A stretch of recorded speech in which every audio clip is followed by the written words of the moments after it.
फयाज अकेले चलता है। उसका दुख शांत गांवों में गूंजता है। उसका दिल दुखता है क्योंकि उसे जंगल में एक छोटा घायल बंदर अकेला मिलता है। दया उसे अभिभूत कर देती है और फयाज बंदर को घर ले जाने का फैसला करता है। अपने घर के हृदय में फयाज कोमल रूप से चंचल की देखभाल करता है। चंचल अब ठीक हो गया, शरारती ढंग से कपड़े फाड़ता है और बर्तन तोड़ता है। उसकी हरकतें हवा में चंचल अराजकता भर देती हैं। गांव वालों की बंदर को प्रशिक्षित करने की सलाह के बीच फयाज हंसते हुए कहते हैं, अरे इसे छोड़ो, वह मेरा दोस्त है, वह कुछ नहीं करेगा। फयाज बीमारी से कमजोर होकर बेकार में हाथ के पंखे से खुद को ठंडा करने की कोशिश करता है। थका हुआ फयाज एक कुल्हाड़ी पकड़ता है जो आत्म हानि का एक हताश कार्य है। बुद्धिमान लोगों से दोस्ती करो क्योंकि एक मूर्ख दोस्त दुश्मन से भी ज्यादा खतरनाक होता है। फयाज के शब्द शांत कमरे में गूंजते हैं। वन जीवंत रंगों और आनंदमय पक्षियों के गीत से फूट पड़ता है। प्रकृति के आनंद का एक सिम्फनी। इस शांत दृश्य के बीच बच्चों की हंसी शांत हवा को भेदती है।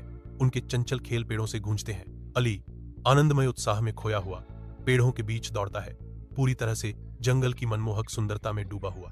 अली रात के उतरते ही जंगल के किनारे पैडल चलाता है। शांतता दूर से इंजन की गड़गड़ाहट से टूट जाती है। लकड़ी से लदे ट्रक जंगल की गहराई से निकलते हैं।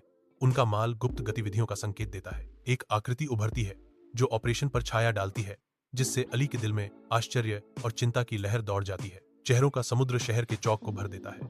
अखबार गिरे हुए पत्तों की तरह बिखरे हुए हैं। उनकी सुर्खियां बदलाव के लिए चीखें गूंज रही हैं। नवनिर्वाचित नेता खड़ा है। उसके शब्द एक पुनर्वनीकृत जंगल की कल्पना करते हैं। हवा में मोक्ष का वादा।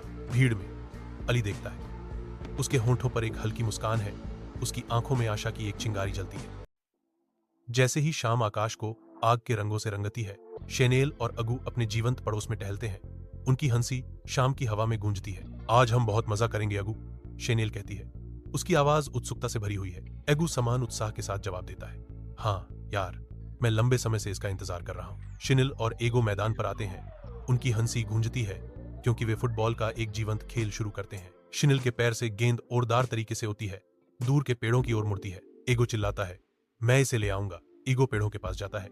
उसकी जिज्ञासा से चिंता में बदल जाती है क्योंकि वह एक छोटे से खरगोश को फंदे में फंसा हुआ देखता है। ईगो चिल्लाता है, शेनियल इधर आओ, देखो मुझे क्या मिला। शेनियल एगो की ओर दौड़ता है और एक साथ वे खरगोश को मुक्त करते हैं।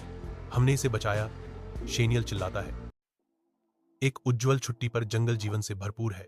बच्चे हंसते हैं और पक्षी खुशी की एक सिम्फनी में गाते हैं। सूर्य की रोशनी चंदवा से छनकर दृश्य को जीवंत हरे और सुनहरे रंगों में रंग देती है। पिकनिक कंबल परिदृश्य को दर्शाते हैं। परिवार प्रकृति के हृदय में भोजन और कहानियां साझा करते हैं। रात के आवरण में प्राचीन पेड़ जमीन पर गिरते हैं। विनाश का एक सिम्फनी जंगल से गूंजती है। लकड़ी के ट्रक धातु के दिग्गज गिरे हुए दिग्गजों को ले जाते हैं जो भूमि पर निशान छोड़ जाते हैं। वीरानी छाई हुई है।